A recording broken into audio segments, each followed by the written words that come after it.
I had misophonia for more than 20 years and finally eliminated it through unconscious reprogramming. And that's what I'm going to talk about in this video today. My name is Brooklyn. I am a Misophonia Rewiring Coach. I suffered for more than 20 years before finally clearing my own misophonia through unconscious reprogramming. And now I support my clients in getting that same relief. Today's video, I'm going to share my journey, my story, what it was like growing up with misophonia as a teenager, in college, as a young adult, and how I was able to use these amazing tools and modalities to finally get relief, what it was like clearing my first trigger sound, what it was like hearing that for the first time and not feeling this immediate overwhelming sense of panic and fear and frustration. I'll talk a little bit about what unconscious reprogramming is, how it's so powerful, how it's so useful.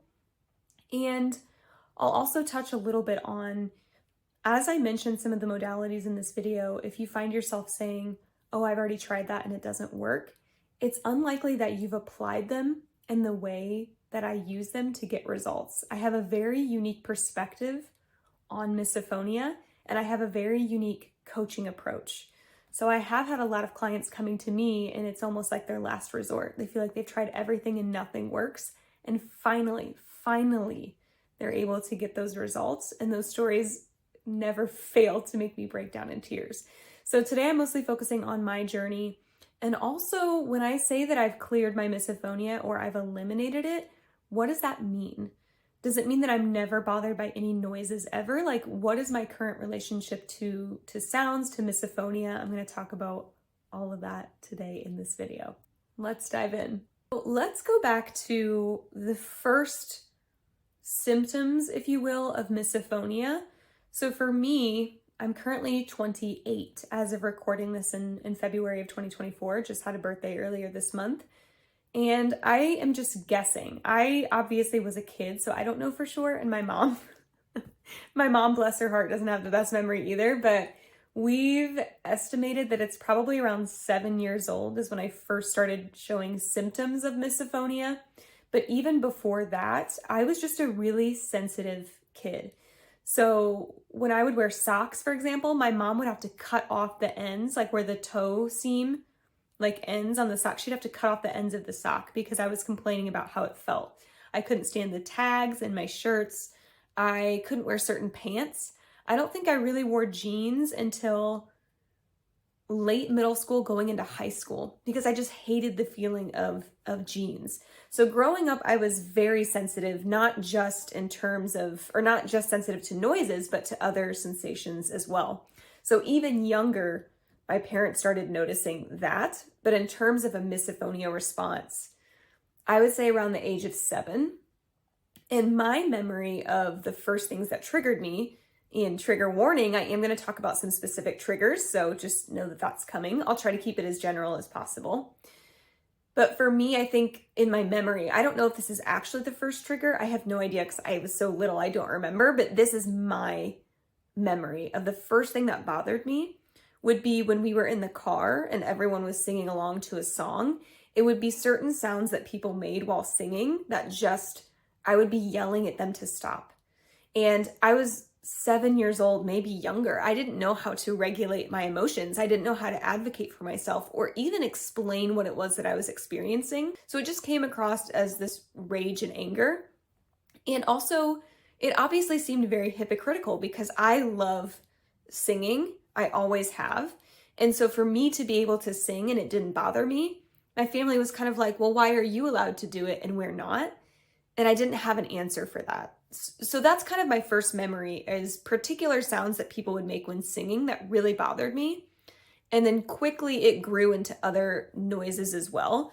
So a big one was obviously eating at the dinner table. I couldn't stand the eating and the chewing sounds, and my family didn't understand what was going on. So it was just this extreme, if you experience misophonia, I don't have to explain it to you.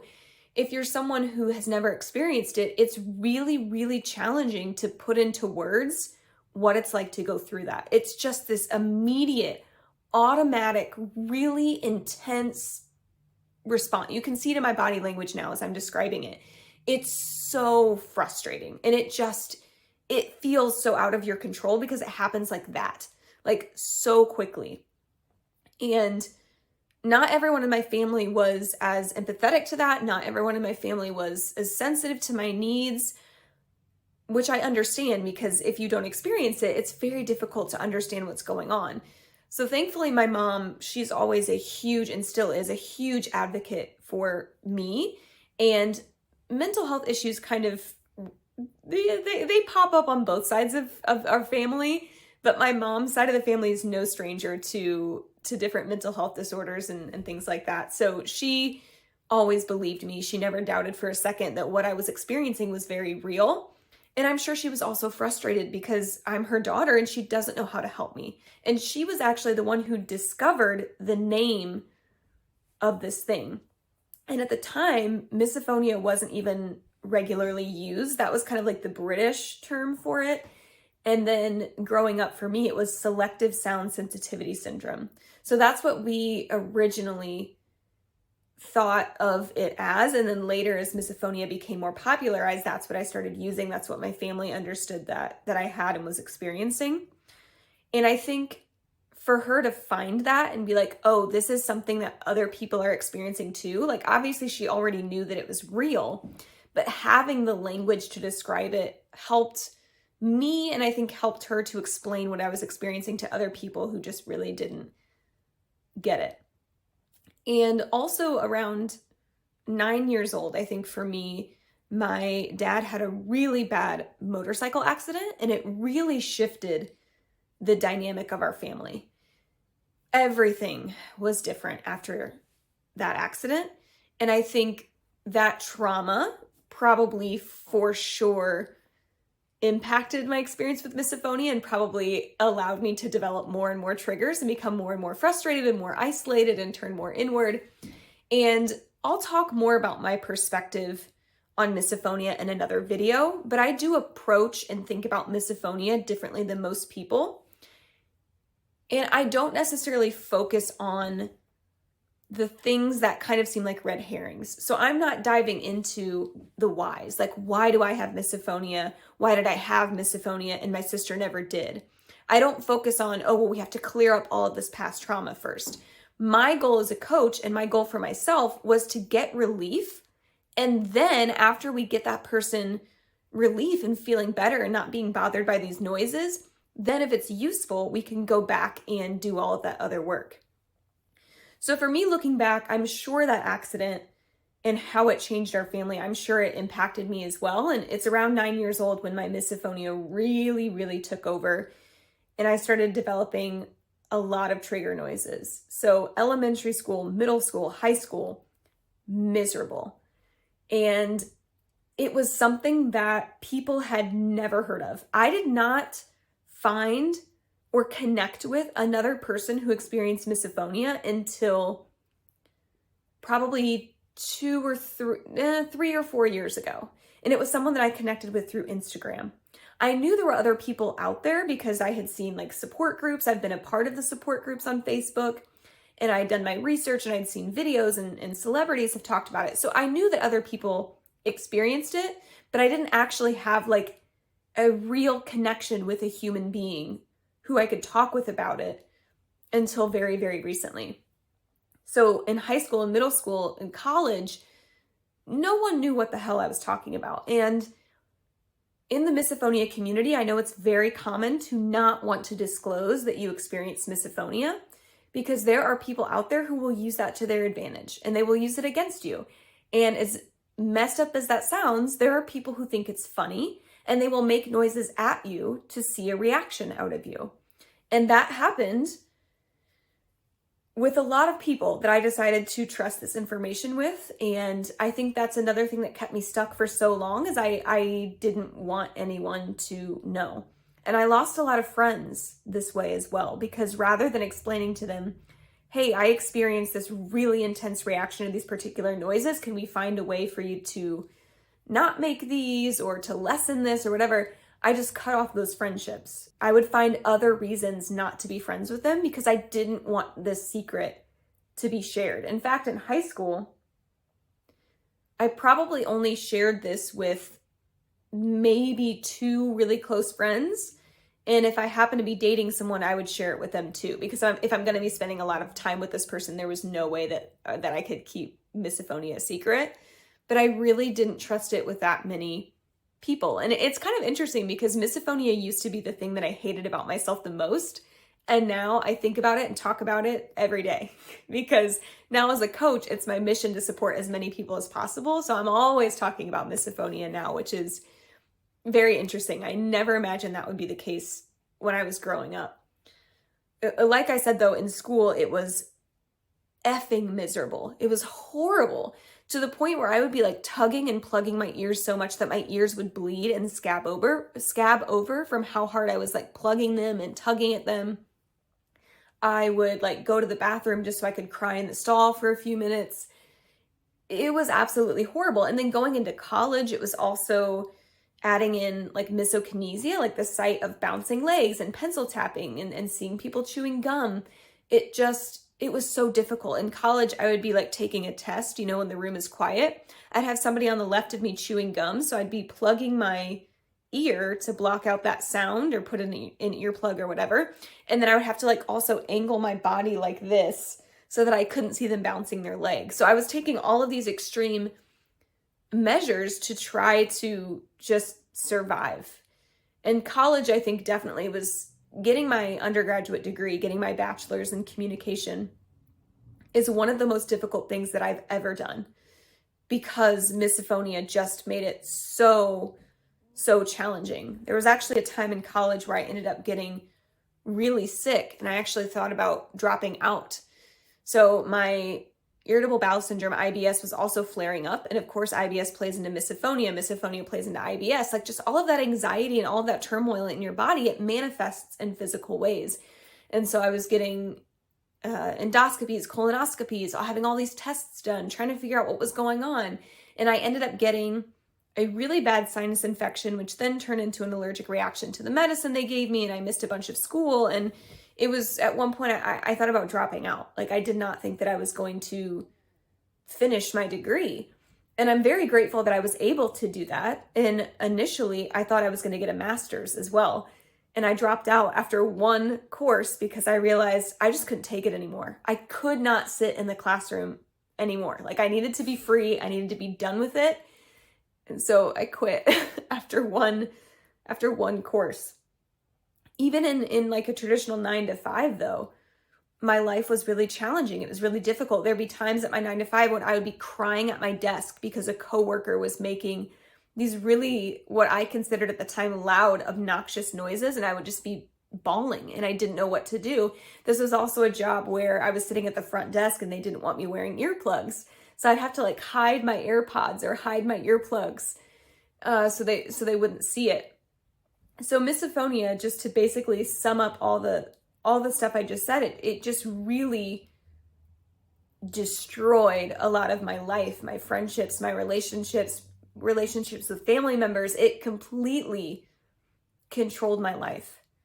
And when I was about 23, 24, maybe around there, I really started transforming a lot of areas of my life. And I won't go into why that is because that's a whole other really long story. But I started really shifting from victim mode to creator mode, really taking responsibility for my life and exercising control over the decisions that I can make. And I was able to use a lot of these amazing mindset modalities. So I got certified in neuro-linguistic programming, emotional freedom technique, also known as EFT, also known as tapping, clinical hypnotherapy, T.I.M.E techniques, life and success coaching. And I fell in love with learning about and understanding and working with the unconscious mind. I transformed so many areas of my life. I started traveling more, which is something that I always thought I couldn't do or was too scared to do by myself. I transformed my money mindset, my interpersonal relationships. I improved so many areas of my life, but I truly believed that I was going to be stuck with misophonia for the rest of my life, that there was nothing I could do, that I didn't even try to apply these modalities to misophonia until many years later. And at this point, I had been in therapy for over 10 years and really not gotten any results. I had learned how to better express myself. I didn't yell at people as much. I didn't blow up. Well, at least not in like public facing ways. At home, I did experience a lot of rage. Rage was my primary emotion for majority of my life. I used to be a very, very angry, frustrated person. And that impacted my relationships, obviously, in a major way. But I was able to improve so many areas of my life. I mean, my mindset completely shifted over a period of a few years, and yet nothing happened with misophonia because I just thought, well, there's nothing I can do. And it wasn't until I discovered a new modality called rapid resolution therapy that something in me just clicked. And it was this light bulb moment. And this is like my brand is, the light bulb, and you see the growth. I have a tattoo on this shoulder. It's like my misophonia tattoo. I'll put a picture somewhere in the video. It was this light bulb moment of, oh my gosh, it's not the sounds that are causing me physical pain, because the whistle itself isn't causing me to be frustrated, rageful, panicked. If that were the case, then it would frustrate everyone. It's not the whistle that's doing it. It's the way that my mind is processing that whistle, is processing that sound. That's what's causing me pain. And when that light bulb moment finally went off and I actually embraced this and integrated that understanding and belief, that changed everything. It gave me my power back. Because if it's the way that my mind is processing something, I have control over that. I don't have control over other people. I don't have control over the environment or the noises that are made. Changing the world, changing other people is a losing game. So when it finally clicked, oh, it's me, like it's my mind. Rather than placing blame on the sounds or placing blame on other people, I realized it's nobody's fault. It's not my fault that I'm suffering from this. I'm not choosing to be frustrated by these noises. And it's not these other people's faults either, even the noises. It's just the way that my mind is processing something, and I can shift that. So I started implementing the modalities I was already certified in. I started a lot with hypnotherapy because it involved shifting my identity from someone who had misophonia to, oh, this is something I experienced, kind of detaching myself from it to make it easier to create a change. And then I used NLP, I used EFT, and really when I integrated RRT, rapid resolution therapy, that's when I started seeing significant progress. And so within a couple months of intentionally working to clear my misophonia, I had my first weekend completely trigger-free. And I'm looking at my notes now because I really want to make sure that I don't miss anything. This happened over a year ago, and the further and further I get from it, it's like, your memory gets blurrier and blurrier. And I think that's a really amazing thing, because for me, it's like I'm detaching further and further from this thing that ruined so many years of my life. So I'm like, let me make sure I don't miss anything. But I had my first weekend completely trigger-free, and it was absolutely amazing. And even before getting to that point, as I was starting to see some progress, I was clearing up some trigger sounds while others were still bothering me. I remember at the time, whistling used to be my biggest trigger sound. It would cause immediate panic, frustration, rage, immediate. And I remember the first time I heard it, and I was okay. I didn't feel panic. I didn't feel the need to run away. I wasn't going down that thought spiral of, oh my gosh, this person is so rude. How do they not hear themselves? How do they not understand what they're doing? I just existed with this sound for the first time. And it was a holy shit moment of like, this works. This is working. It was unbelievable because it had stolen so many years of my life. So to finally be hearing this noise that had so much control over me and knowing like, oh my gosh, the work I'm doing is working, it was absolutely incredible. And so obviously I kept going and kept dropping more and more triggers. And I didn't have to eliminate every trigger noise one by one. That would take so much time because I had hundreds of things that would frustrate me. It started to generalize as I showed my unconscious mind, like, these sounds aren't actually a threat. This isn't something that we actually need to be afraid of. And so the more that I started clearing those up, it started to generalize to all of these other sounds in my life and even some other areas in my life.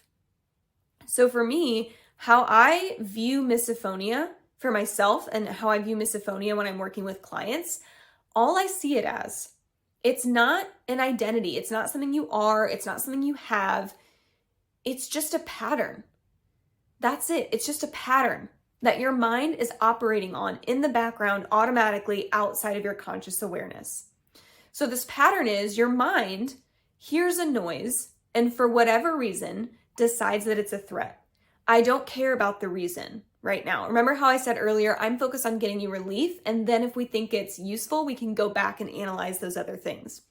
So for whatever reason, it doesn't necessarily matter to me right now, mind hears a sound, decides that it's a threat. So what does your mind do when it perceives a threat? Well, it creates a strong emotion in you that's designed to get you to take action to survive. Unconscious mind is focused on survival. It's not thinking about self-development or it's not thinking about self-development or advancement or these imaginary scenarios that would be really cool to do someday. Like, it's just focused on your survival. And so when it hears this noise and it's labeled it as a threat, it might create anger in you, fear, anxiety, frustration, disgust, and that emotion is activating some kind of action. So it might be leaving the room. It might be plugging your ears, yelling at the person to stop. And the goal is to eliminate that threat or get away from it.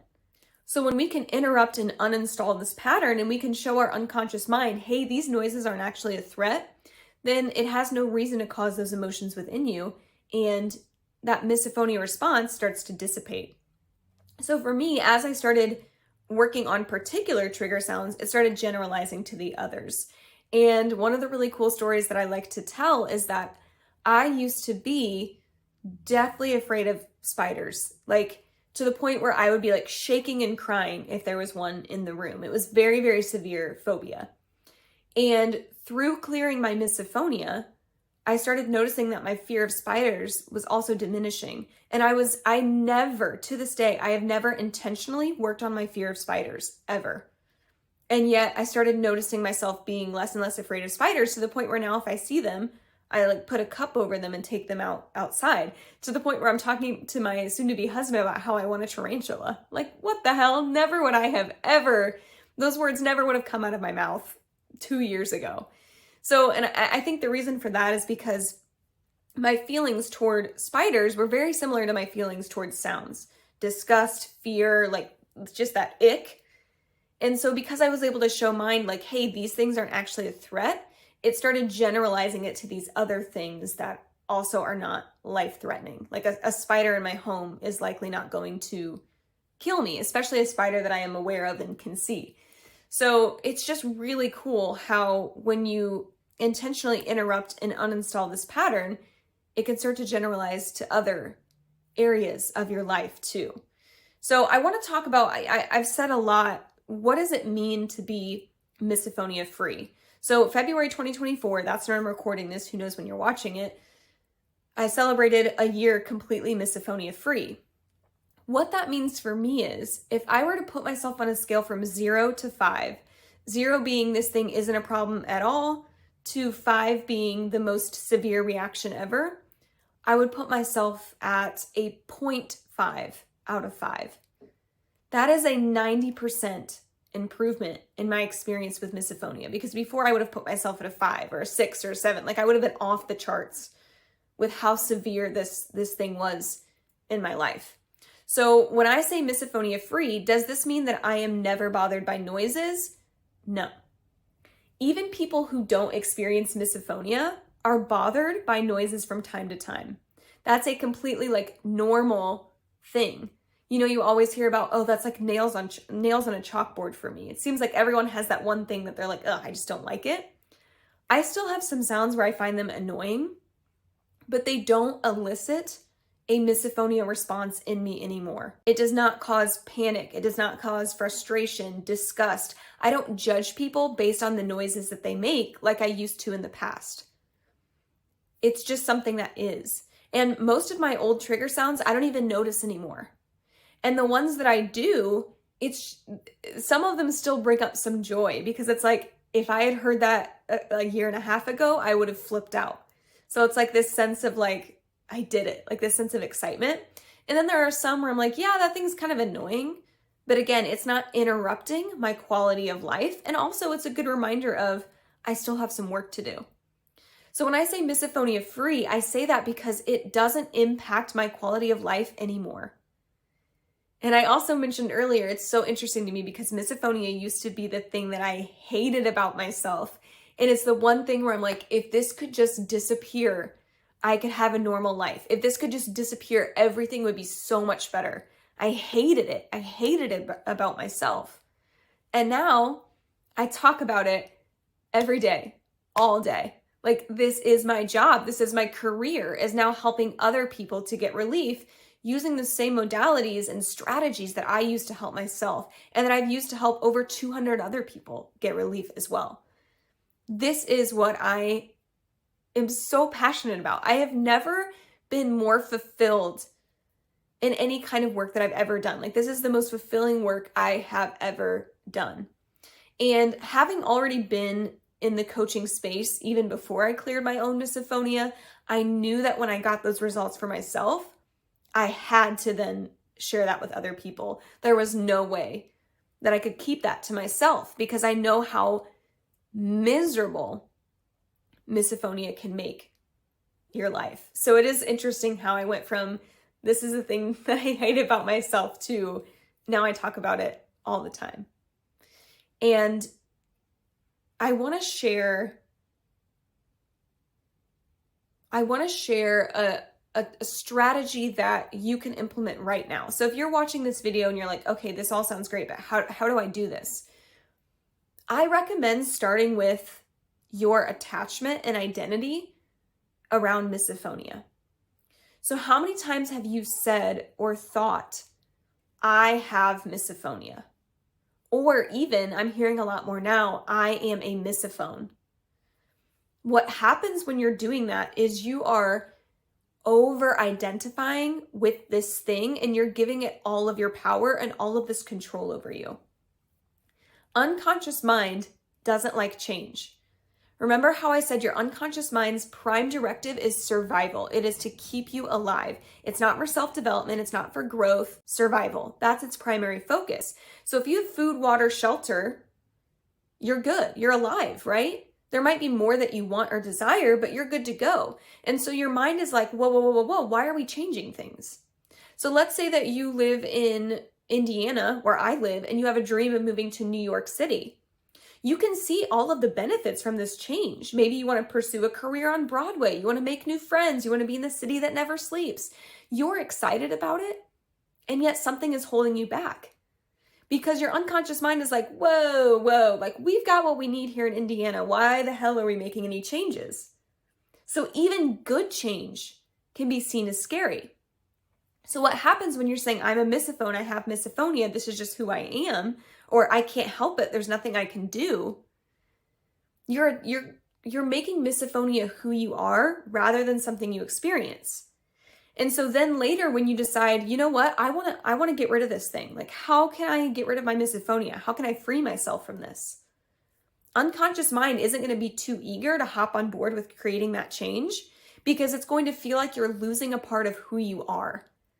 And your unconscious mind is not interested in losing something. It doesn't want to let go of something that is you.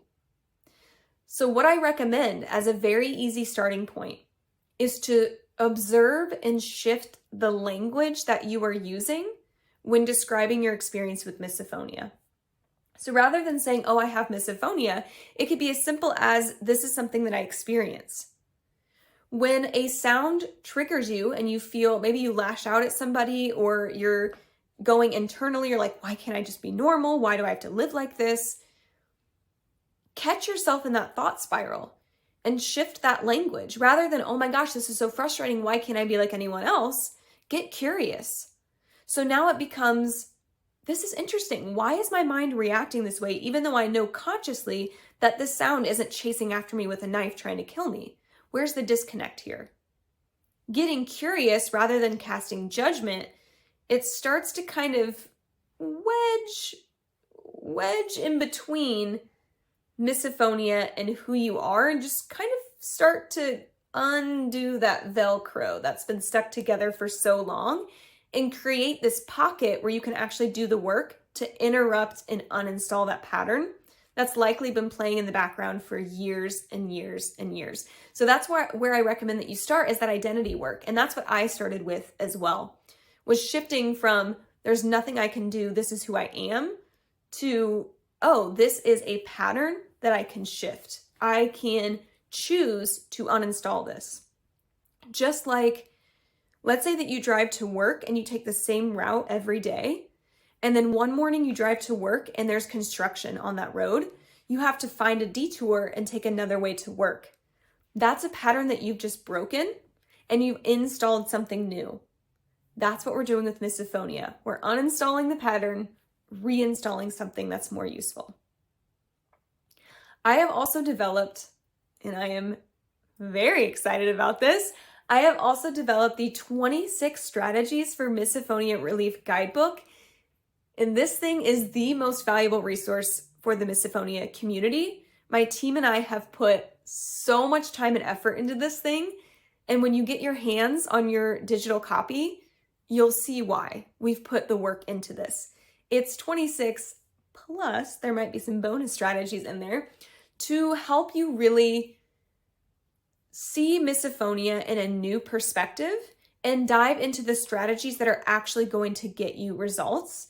I'm not just telling you to buy another pair of earplugs and to use coping mechanisms as an escape. I'm helping you actually reprogram the way that your mind processes trigger sounds so you can finally get relief. So you can live that, quote, normal life and just exist in the presence of these noises like everyone else around you. You get to uninstall a pattern that's caused so much pain and frustration and show unconscious mind, get the good news to your unconscious mind that these sounds aren't actually a threat, because consciously you already know it. You and I both know, like I said earlier, that a sound is not chasing after you. A whistle or a chewing noise is not chasing after you with a knife.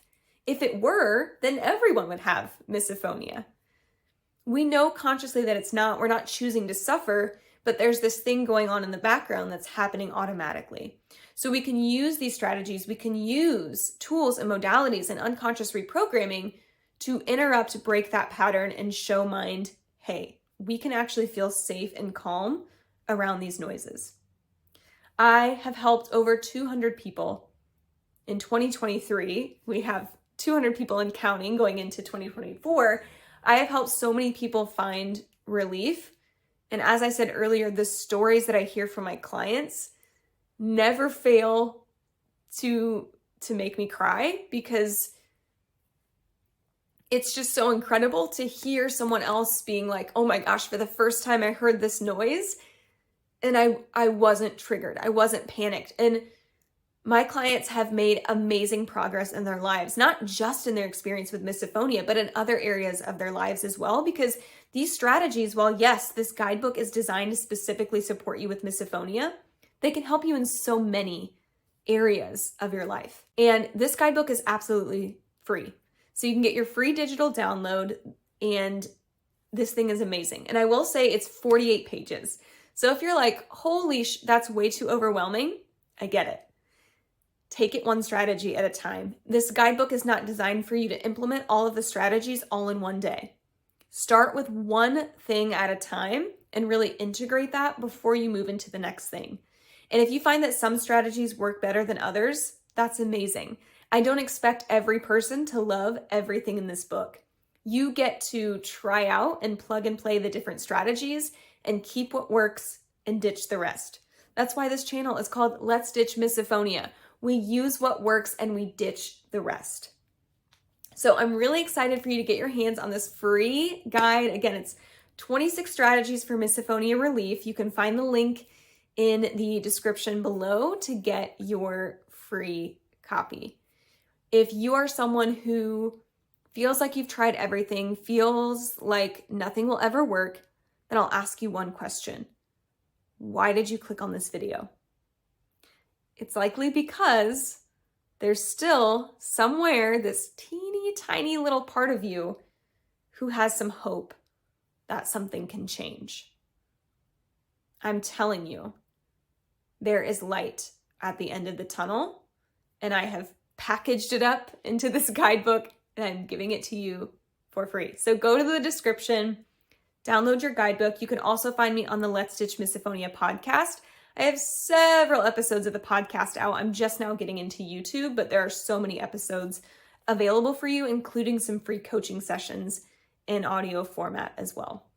So I just want to thank you for watching this video and allowing me to share with you how much unconscious reprogramming and these amazing modalities have really, truly transformed my life. And I'm very grateful that I get to now support other people in doing that as well.